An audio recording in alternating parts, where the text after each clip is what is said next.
الحمد للہ رب العالمین والصلاة والسلام علی سید المرسلین اما بعد فاعوذ باللہ من الشیطان الرجیم بسم اللہ الرحمن الرحیم الصلاة والسلام علیک یا رسول اللہ وعلی آلک واصحابک یا حبیب اللہ الصلاة والسلام علیک یا نبی اللہ وعلی آلک واصحابک یا نور اللہ۔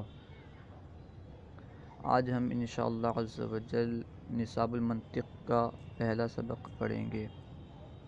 حدیث پاک میں ہے انما الاعمال بالنیات، یعنی اعمال کا دار و مدار نیت پر ہے۔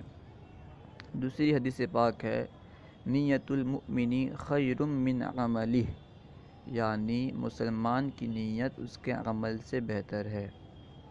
تو ہمیں چاہیے کہ ہر کام کرنے سے پہلے اچھی اچھی نیتیں کر لیں۔ کیونکہ ہم ابھی سبق پڑھنے جا رہے ہیں تو ہمیں چاہیے کہ اس سے پہلے بھی ہم اچھی اچھی نیتیں کر لیں۔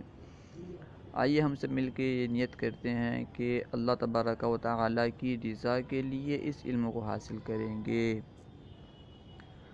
اور ہر دن کا سبق ہر دن یاد کر لیں گے،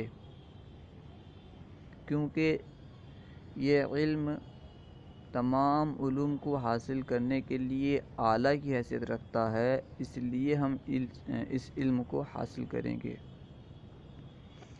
کیونکہ اس علم کے ذریعے سے صحیح اور غلط کے درمیان فرق کیا جا سکتا ہے۔ اس لیے ہم اس علم کو حاصل کر کے صحیح کو اپنائیں گے اور غلط کو ترک کریں گے انشاءاللہ عز و جل۔ آئیے علم منطق کے بارے میں کچھ سن لیتے ہیں۔ حضرت امام غزالی رحمۃ اللہ تعالی علیہ فرماتے ہیں، جس سے اعلیٰ حضرت رحمۃ اللہ تعالی علیہ نے اپنے فتاوی رضویہ میں نقل فرمایا ہے۔ امام غزالی فرماتے ہیں من لم یعرف المنطق فلا ثقۃ له فی العلوم اصلا، یعنی جو شخص منطق نہیں جانتا بالکل علوم میں پختگی حاصل نہیں کر سکتا، یعنی جو شخص منطق نہیں جانتا اسے علوم میں سرے سے پختگی حاصل نہیں ہو سکتی۔ اس سے معلوم کیا ہوا کہ اگر ہمیں علوم میں پختگی حاصل کرنا ہے تو منطق سیکھنا ہے، علم منطق کو حاصل کرنا ہوگا۔ علامہ ابن عابدین شامی رحمۃ اللہ تعالی علیہ فرماتے ہیں کہ امام غزالی رحمۃ اللہ تعالی علیہ نے علم منطق کو معیار علوم کے نام سے نامزد کیا، یعنی امام غزالی رحمۃ اللہ تعالی علیہ نے علم منطق کا نام معیار علوم رکھا۔ نیز اس میں اسلاف کے بہت سارے کتب موجود ہیں، جس سے معلوم ہوتا ہے کہ یہ علم بہت اعلیٰ درجے کا علم ہے۔ پہلی اور دوسری صدی کے مسلمانوں کا واسطہ اس علم سے نہیں تھا، جس طرح مروجہ علم ہے، اس علم سے پہلی اور دوسری صدی کے مسلمانوں کا واسطہ نہیں پڑا تھا۔ تیسری صدی کے جو لوگ تھے، مسلمان تھے، اس دور میں کیونکہ اسلام عرب کے علاوہ عجم میں بھی پھیلنے لگا، عجم میں بھی اپنی روشنی بکھیرنے لگا، کیونکہ جب اسلام اپنے روشنی سے پورے دنیا کو روشن کر رہا تھا، اس وقت جو عجمی لوگ تھے، عرب کے علاوہ ممالک کے جو لوگ تھے، بالخصوص یونان کے جو مشرکین تھے، یہ اپنے علم کے ذریعے سے، یعنی علم منطق کے ذریعے سے انہوں نے اللہ تبارک و تعالیٰ کی ذات و صفات پر اعتراضات کرنا شروع کر دیے، اور تو ان کا جواب ہمیں دینا تھا۔ ان کا جواب دینے کے لیے اس علم کی ضرورت تھی، کیونکہ انہوں نے اس علم کے ذریعے سے ہمارے دین پر، اسلام پر، اللہ تبارک و تعالیٰ کی ذات و صفات پر اعتراض کیا تھا، تو انہیں جواب دینے کے لیے اسی علم کو حاصل کرنا ضروری ہوا۔ مشہور مقولہ ہے، عربی مقولہ ہے کہ الحدید بالحدید یفلح، یعنی لوہا لوہا کو کاٹتا ہے۔ اسی کے پیش نظر مسلمانوں نے بھی علم منطق حاصل کرنا شروع کیا۔ بہرحال علم منطق 6 ہجری کے آخر میں، 6 صدی ہجری کے آخر میں اور 7ویں صدی ہجری کے شروع میں بہت زیادہ مسلمانوں کے درمیان عام ہو گیا، یہاں تک کہ اس کے بعد امام غزالی رحمۃ اللہ تعالی علیہ کے دور میں علم تفسیر ہو، تفسیر کی کتاب ہو یا فقہ کی کتاب ہو یا علم کلام کی کتاب ہو، ان تمام علوم میں علم منطق آنے لگا، ان تمام علوم میں علم منطق شامل ہو گیا،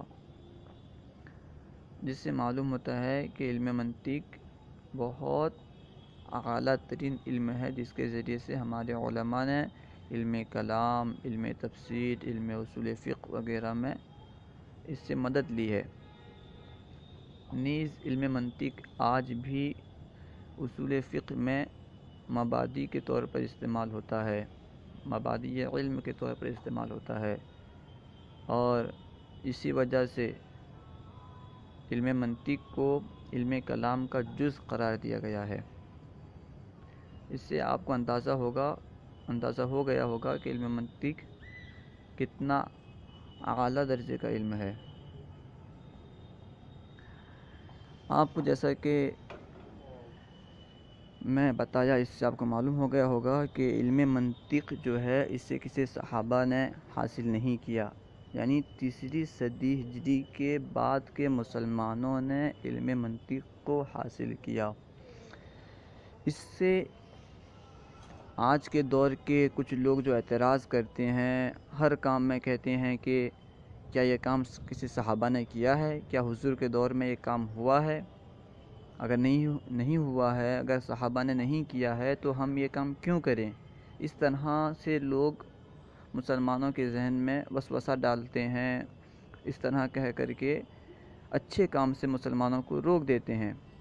اب آپ خود سمجھ لیں، علم منطق جسے آج تقریباً ہر فرقہ کے لوگ، یعنی جتنے بھی اپنے آپ کو مسلمان کہنے والے ہیں، ان کے جتنے بھی مدارس ہیں، ہر ایک مدرسے میں یہ علم منطق پڑھائی جاتی ہے، اور علم منطق کو کسی صحابی نے حاصل نہیں کیا۔ حضور کے دور میں جو مسلمان تھے انہوں نے علم منطق حاصل نہیں کیا۔ تو اس سے پتہ کیا چلا کہ جو چیز حضور پاک صلی اللہ تعالیٰ علیہ وسلم کے دور میں نہ ہو یا صحابہ نے حاصل نہ کیا ہو، اس کا حاصل کرنا یہ غلط نہیں ہے۔ سیدھے سے یہ کہنا کہ جو چیز حضور صلی اللہ تعالیٰ علیہ وسلم کے دور میں نہیں تھی یا صحابہ نے اسے نہیں کیا تو وہ برا ہے، یہ درست نہیں ہے، اس لیے کہ کچھ اچھی چیزیں بھی ہیں جنہیں بعد کے مسلمانوں نے اسے اپنایا، اس کی اچھائی کی وجہ سے، انہی میں سے علم منطق ہے، کیونکہ جو اسلام پہ اعتراض کرنے والے تھے انہیں جواب دینا تھا، اس لیے ہمارے اسلاف نے علم منطق کا سہارا لیا۔ خیر، اب آئیے ہم اپنے سبق کی طرف چلتے ہیں اور سبق پڑھتے ہیں۔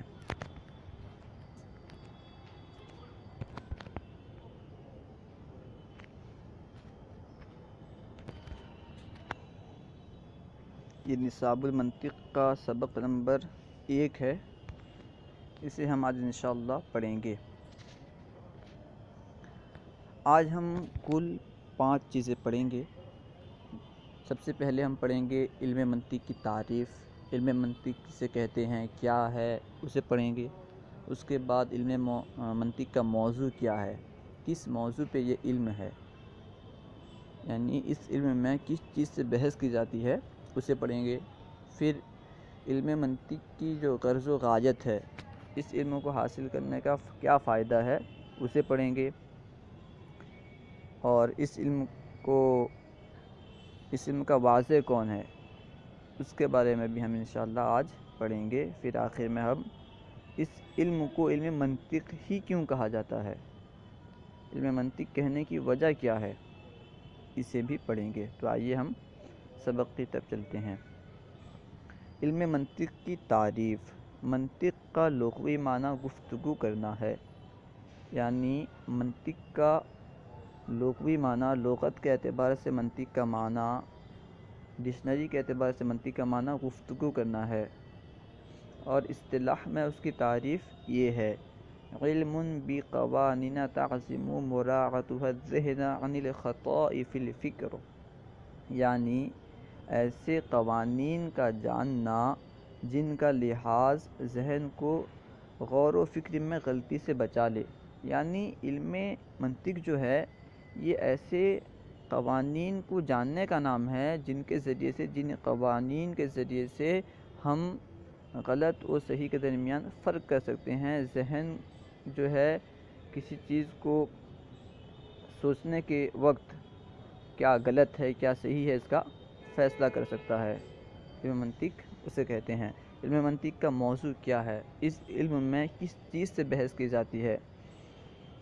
اس علم میں جو بحث کی جاتی ہے وہ بتا رہے ہیں کہ موضوع کیا ہے؟ وہ معلومات تصوریہ اور تصدیقیہ جو مجہول تصوری اور مجہول تصدیقی تک پہنچا دیں، یہ علم منطق کا موضوع ہے۔ یعنی ہمیں جو تصور معلوم ہے اس تصور کے ذریعے سے ہم ایک نامعلوم تصور کو حاصل کریں گے۔ کیسے حاصل کریں گے؟ تو اس جو علم منطق ہے اس کے ذریعے سے ہم حاصل کریں گے۔ کس طرح حاصل کریں گے، کیسے حاصل کریں گے، اس علم میں اس سے بحث ہوگا۔ اور غرض و غایت کیا ہے؟ علم منطق ہم کیوں پڑھتے ہیں، کیوں پڑھیں گے، کیا فائدہ ہے؟ علم منطق کی غرض و غایت کسی چیز میں غور و فکر کرتے وقت ذہن کو غلطی سے بچانا ہے۔ کوئی بھی چیز ہو، چاہے وہ اس کا تعلق دین سے ہو یا دین سے نہ ہو، اس چیز میں غور و فکر کرتے وقت ذہن کو غلطی سے بچانے کے لیے ہم علم منطق حاصل کریں گے۔ علم منطق کا واضح کون ہے؟ وہی بتا رہے ہیں، واضح علم منطق کو سب سے پہلے ارسطو نے سکندر رومی کے حکم سے وضع کیا۔ ارسطو یہ اس کے واضح ہیں، علم منطق کے واضح ہیں۔ اچھا، علم منطق کو علم منطق کیوں کہتے ہیں؟ اس کی وجہ تسمیہ کیا ہے؟ اب بتا رہے ہیں، منطق مصدر میمی ہے جس کا معنی ہے گفتگو کرنا، کیونکہ یہ علم ظاہری اور باطنی نطق میں نکھار پیدا کرتا ہے، اس لیے اسے منطق کہتے ہیں۔ نطق ظاہری یعنی تکلم میں نکھار سے مراد یہ ہے کہ اس علم کا جاننے والا دوسروں کے مقابل میں اچھے انداز سے گفتگو کر سکتا ہے، اور نطق باطنی یعنی ادراک میں نکھار سے مراد یہ ہے کہ اس علم کا جاننے والا اشیاء کے حقائق یعنی ان کے اجناس و فصول وغیرہ سے واقف ہو جاتا ہے۔ آپ کو سمجھ میں آ گیا ہوگا کہ علم منطق کو علم منطق کیوں کہتے ہیں، کیونکہ یہ نطق ظاہری اور نطق باطنی میں نکھار پیدا کرتا ہے،